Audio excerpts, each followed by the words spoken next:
Наадам сайхан болж өнгөрсөн ярих юмгүй. Харин улсын маань ерөнхийлөгч ялсан бүхий жаягаар наадмын туг тойрч дэвлээ. 7 жилийн туршид байдаг бүхэл хар муухай жатах хороо хольж найруулан баймаа чин улс төрийн бүх өрсөлдөгчөө нам дарж авсан хүн чинь одоо туг тойрхоос яах вэ? 7 дугаар сарын 10-нд наадам эхэлж байхад үндэсний телевизээр Ардчилсан намыг газар дагуур ортол мууллааж аваас. Хорвоо ертөнцийн хогийн сав гариг галактикийн хамаг муу мухай хүн бол Ардчилсан нам юм гэх шүү дээ.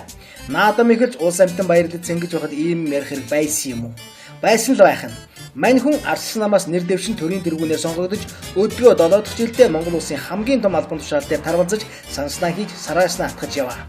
Учир иймээс Ардчилсан намд бүх насаараа талархаж явах ёстой, бүхэл амь амьдралаараа намдаа өртөө явах ёстой хүн юм. Монгол ёсонд бол хоолыг нэгдсэн хүн эзэгтэйд нь талархах ёстой. Хоол амттай амтгүй нь хамаагүй аягны амсар зуулгасан бол талархах ёстой юм. Хэрвээ Монгол хүн бол ийм юмыг төвөггүй ойлгоно. Гэвч тэрээр талархал илэрхийлсэнгүй. Аягар өнөөлмөж буцаан шидэж навширлаа. Ийм юмыг ухаант буурлууд маань адгийн золиг хэмээн жигшдэг. Ёс зүй талаасаа бодоод үзсэн ч Монгол улсын ерөнхийлөгч гэдэг нь улс орныхоо эв нэгдлийн манаач инхийг сахиулагч ачтан байх ёстой юм. Гэвч элбэгдэрч тех хүн биш ажээ. Ардчилсан намыг ашигладаг ашиглаад төгсгөлд нь хаглан бутаргаж унгаагаад дуусгав. Өөрийнхөө улс төрийн өрсөлдөгч Зандаагийн гол Женко Баталга Норгийн алтан уяг нарыг хөмөр мунгааж нам дарж авлаа. Ингээд цор ганцаараа гол дүрийн жүжигчин болох шиг боллоо.